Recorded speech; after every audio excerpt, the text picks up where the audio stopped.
Bonjour à toutes et à tous, aujourd'hui on se retrouve pour la troisième vidéo concernant les vidéos explicatives sur l'offre et la demande, sauf que cette fois-ci, nous sommes passés, avant on faisait les slides, parce qu'on faisait la théorie, et maintenant vu qu'on va faire la pratique, on va faire des exercices afin de mieux comprendre, d'appliquer cette théorie en fait tout simplement, on va passer sur la feuille. Ok. Du coup ce sera ce qu'on va tout le temps faire, hein. Par exemple le prochain chapitre ce sera l'élasticité de la demande, je vais l'expliquer via des slides, les théories, et dès qu'on va faire des exercices pour appliquer la théorie et mieux comprendre, eh bien, on va passer sur la feuille, ok? Parce qu'en fait, quand j'explique sur les slides, je trouve ça un peu abstrait, alors que après j'explique sur les feuilles, c'est un peu plus concret, c'est un peu plus facile à comprendre, selon moi. Alors sur les feuilles, je vais faire les exercices en même temps que vous. Du coup, je vais afficher les exercices en fait en haut à droite, quelque part là. Et du coup, ce que vous pourrez faire, c'est mettre sur pause, faire les exercices chez vous, ensuite remettre sur play et regarder si vous avez la même chose que moi. Ça va? Commençons sans plus attendre par le premier exercice. Alors, ce qui nous donne dans la première, donc quelles sont les informations, les données, on a deux fonctions. Prix est égal à 2 quantités plus 1 et prix est égal à 10 moins Q. Alors, comme je vous ai dit, ce qu'ils vont nous demander du coup ici, c'est quelle équation représente la fonction de la demande et quelle équation représente la fonction de l'offre. Alors, comme je vous l'ai dit, si vous avez été attentif dans les anciennes vidéos, la fonction de l'offre, elle est croissante, hein, elle a une pente croissante, et la fonction de la demande, elle a une pente décroissante. Alors, si on lit cette équation, plus les quantités sont hautes, plus le prix augmente. Autrement dit, si vous êtes intelligent, ça va nous donner quelque chose comme ça. Q, prix. Plus Q augmente, plus le prix augmente. Ça, c'est quoi ça? C'est l'offre. Voilà. Ici, plus Q augmente, plus le prix baisse. Regardez. Q, P.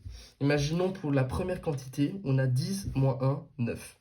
Deuxième quantité, 10 moins 8. 10 moins 2, 8. Troisième quantité, 7. Quatrième quantité, 6. Du coup, on a quelque chose comme ça. Ça, c'est la demande. Ce que vous pouvez aussi faire, vous regardez tout simplement, c'est beaucoup plus rapide, hein, mais ça c'était pour bien vous expliquer, comme ça vous êtes sûr de comprendre. Vous regardez ce qu'il y a devant Q, donc c'est la variable. Prix varie selon Q. Vous regardez donc ce qu'il y a devant la variable Q, ce qui s'appelle la pente en fait. Là, on a moins, autrement dit moins 1Q, et on a 2. 2, il est quoi? Il est strictement croissant. Moins 1, strictement décroissant. Pente décroissante, pente croissante. Voilà. Alors, ce qu'il nous demande de faire ensuite, c'est de trouver le prix d'équilibre. Le prix d'équilibre, c'est quoi? C'est l'intersection entre l'offre et la demande. Donc, lorsque 2Q plus 1, l'offre, est égale à 10 moins Q. Donc, lorsqu'elles se rencontrent. Ok. Ce qu'il suffit de faire ici, c'est d'isoler Q. Du coup, ici, 3Q est égal à 10 moins 1. Et donc, Q est égal à 3. Ça, ce sont des quantités d'équilibre. Ok. Avec ces quantités d'équilibre, maintenant, on peut trouver le prix d'équilibre. Il suffit de remplacer Q par 3 dans la fonction de l'offre ou dans la fonction de la demande. On va prendre l'offre, ça sera plus simple. On fait 2 fois 3 plus 1 qui est égal à 7. Et du coup, quantité d'équilibre, prix d'équilibre est égal à 3, est égal à 7. Et en coordonnées, ça nous donne 3, 7. Si vous regardez sur GeoGebra, qui est un site pour représenter graphiquement des fonctions, c'est vraiment utile, je trouve. Vous verrez, du coup, si vous encodez la fonction de l'offre et la fonction de la demande, vous verrez que l'intersection entre ces deux équations, ce sera en coordonnées d'abscisse 3 et d'ordonnée 7. Ok. Alors, ce qu'il nous demande maintenant, c'est, supposons que l'État fixe le prix du bien X. Ok. Du coup, prix de X est fixé. Il est fixé. Il est fixé à combien? Il est fixé à prix égal 2. Donc là, maintenant, il nous donne le prix. Ok, le prix d'équilibre, on sait qu'avant, le prix il était à 7, hein, le prix d'équilibre. Maintenant, on change et le prix d'équilibre est égal à 2. Si on représente ça graphiquement, avec la demande en vert et l'offre en rouge, on sait qu'avant, c'était ici 3, Q, P, et ici 7. Maintenant, ils nous disent que, par X ou Y, prix est égal à 2. Logiquement, sans faire de calcul et tout, qu'est-ce qu'on va se dire si le prix baisse? Donc le prix des kilomètres était à 7, maintenant il est à 2. Qu'est-ce qui va se passer? Donc imaginons que l'iPhone il passe de 1000 € à 200 €. Tout le monde va vouloir en acheter. Ok? Ça, c'est le premier truc à se dire. Du coup, si vous avez regardé la vidéo d'avant, on peut en déduire que les quantités offertes sont inférieures aux quantités demandées. C'est parfait parce qu'ils vont nous demander ce que valent les quantités offertes, les quantités demandées et les quantités vendues. Ça va? Alors, ce qu'on va prendre, vu qu'on parle de l'offre ici, hein, donc c'est quantité offerte, on va d'abord prendre les quantités offertes. Quantité offerte, on va prendre du coup l'équation de l'offre. Quantité offerte, vu qu'il nous demande les quantités offertes, hein, comme je l'ai dit, il faut maintenant isoler P. Ok. Ce qu'on va faire du coup, c'est moins 2Q est égal à moins P plus 1. Ok. Du coup, 2Q est égal à prix plus 1. On va supprimer les moins ici. Et du coup, Q est égal à P sur 2 plus 1 sur 2. Parce qu'on divise tout par 2 vu qu'il y a un 2 ici. Ok. Vu qu'on connaît le prix, hein, par ici, on va pouvoir changer les prix ici. Ok. On va pouvoir du coup remplacer prix pour trouver les quantités offertes. Ok. Du coup, quantité offerte est égale à 2 sur 2 plus 1 sur 2. Sauf que je viens de me tromper, je viens de voir, en fait, j'ai fait une erreur. En mettant le moins ici, en enlevant le moins ici, on enlève le moins ici, en fait, hein, donc ça se transforme en un plus. Sauf qu'ici, du coup, ça devient un moins. Complètement trompé. Voilà. Du coup, QO, quantité offerte, est égale à 1,5. Ok.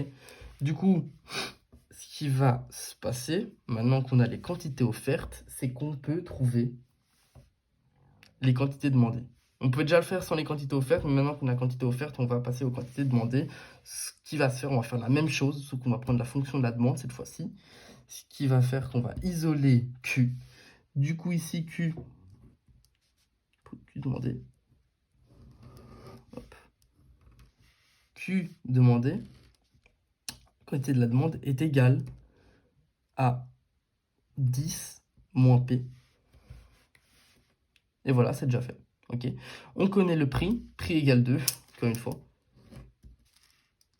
Du coup, quantité demandée est égale à 8. Comme je vous l'avais dit tout à l'heure, les quantités offertes sont inférieures à quoi? Aux quantités demandées. Et ouais. Évidemment, hein, tout le monde va vouloir se ruer, sauf que le producteur, il n'aura pas assez pour toute la demande qui va arriver d'un coup. Ok. Donc, on peut en tirer que QO, QD. Du coup, il nous demande aussi quelles sont les quantités de vente et les quantités d'achat. Et bien, dans ce cas-ci, les quantités de vente et les quantités d'achat sont égales à 1,5. On ne va pas vendre à 8, hein, parce que c'est toujours le producteur qui va vendre. Et sachant que les quantités offertes sont 1,5, QV et QA sont égales à 1,5. Du coup, ça va devenir, hop, ici, on a 2 et ici, c'est 1,5. Voilà. Maintenant, on peut passer à l'exercice 2. Ok, du coup, maintenant, nous allons pouvoir passer à l'exercice numéro 2, qui va nécessiter un peu plus de logique. Du coup, là, maintenant, là, ce qu'on a fait, c'était d'un point de vue un peu plus mathématique. Maintenant, je vais vous afficher l'exercice. Hein. On va devoir essayer de comprendre. Comme je vous l'avais dit, hein, il y a moyen de se déplacer sur la courbe de la demande, ou sur la courbe de l'offre, ici c'est la demande. On se déplace sur la demande lorsque c'est une variable endogène qui varie, donc le prix ou la quantité, et on fait un déplacement de la courbe de la demande lorsque c'est exogène. Ok. Du coup, ici le budget. Mais le prix d'une voiture de 12 500 € et à ce prix, les quantités demandées sont de 1000 unités. En quel point se trouvera-t-on si? Ok. Du coup, je vais tracer 3 fonctions de demande. Hop. Comme ça, pour moi, c'est un peu plus facile à visualiser aussi. Et on a A, B, E, bref, on a 3 points, ici, ici, tac, et on a d'autres points. Bref. Alors, imaginons que le prix de cette voiture augmente. Le prix de cette voiture, imaginons là-bas, imaginons la demande ici, la demande au milieu. Prix est égal à, sachant que c'est une demande 10 moins Q, on va reprendre la même fonction tout à l'heure. Comme je vous l'ai dit, du coup, quantité et prix sont les fonctions endogènes. Qu'est-ce qui varie ici? C'est le prix. Autrement dit, si vous êtes attentif, qu'est-ce qui varie? C'est une variable endogène. Si le prix augmente, on se déplace vers la gauche. Hein. On se déplace ici, donc là, le prix augmente. On va faire vers le haut, comme ça. Du coup, on se déplace du point A vers le point B. Ok. A. Imaginons que le prix de l'essence augmente. Le prix de l'essence, je vous avais expliqué ça l'autre fois. Essence et voiture, c'est complémentaire, ok? Parce que pour rouler en voiture, on a besoin de quoi? On a besoin de l'essence. Ok? C'est pas comme une tomate et une courgette. Si maintenant le prix de la tomate augmente, on va vers la courgette. Parce que ce sont des biens substituts, c'est des biens qui sont semblables. Sauf que ici, si le bien de l'essence augmente, enfin si l'essence augmente, la voiture aussi, elle augmente indirectement parce que ce sont des biens complémentaires. Donc là, on a quelque chose d'exogène qui va varier. Du coup, vu que le prix de l'essence augmente, qu'est-ce qu'ils vont se dire? Les gens, je vais prendre moins la voiture, on va acheter moins de voitures. Du coup, la variable de la demande, elle descend. Du coup, on passe de A à G. Parce qu'on a fait une diminution de la demande vers la gauche. Le prix du ticket de train diminue. Le ticket de train, c'est la même chose. Hein. C'est un bien complémentaire. C'est un bien substitut, excusez-moi. C'est un bien substitut. Du coup, les gens ils vont se dire, je vais arrêter de prendre comme la tomate à la courgette. Hein. Si la tomate augmente trop, je vais arrêter de prendre de la tomate, je vais prendre de la courgette. Et bien ici, c'est la même chose. Sauf qu'ici, c'est des voitures et le train. Je vais arrêter de prendre la voiture pour prendre le train parce que le ticket du train a diminué. Du coup, on fait la même chose. On passe de A à G. Sur mon G, il n'est pas très bien fait. Hop. Maintenant, on a D, le prix de l'essence diminue. Tout à l'heure, on avait le prix de l'essence augmente, maintenant le prix de l'essence diminue. Si le prix de l'essence diminue, encore une fois, une variable exogène, qu'est-ce qu'ils vont se dire les gens? Imaginons que le prix de l'essence il est à 50 cents demain. Tout le monde va vouloir acheter une voiture, évidemment, parce que le fait de se déplacer ne coûte quasiment plus rien, à part la voiture du coup. Alors, qu'est-ce qui va se passer? C'est que la demande, cette fois-ci, elle va augmenter. Du coup, on passe de A à D. Hop. Et cette fois-ci, on a le revenu par habitant augmente. Encore une fois, hein, je vais marquer ici en fait que ici c'était endogène. QP varie. Ici, du coup, c'était exogène. Hein. Et du coup, le revenu, c'est quoi? Le revenu, c'est quoi? Bah, c'est encore une fois exogène. Hein, donc, c'est ni le prix ni les quantités. C'est exogène. Si le revenu par habitant augmente, imaginons que maintenant, le SMIC il passe de 1500 à 3000 €. Qu'est-ce qu'ils vont se dire, les gens? Bah, je pourrais acheter une voiture plus facilement. Du coup, la demande, elle augmente encore une fois. Et on passe de A à D aussi. Et c'est encore endogène. Alors, j'espère que ces exercices vous auront aidé à mieux comprendre la théorie. Du coup, ici, on aura appliqué la théorie d'un point de vue mathématique et ici, d'un point de vue graphique. Ok. La prochaine vidéo sera axée sur l'élasticité de la demande et je mettrai en description un peu plus d'exercices avec des corrigés sur l'offre et la demande. Comme ça, vous êtes sûr de vous driller et vous comprendrez tout sur ceci. Sur ce, au revoir et j'espère vous voir sur la prochaine vidéo.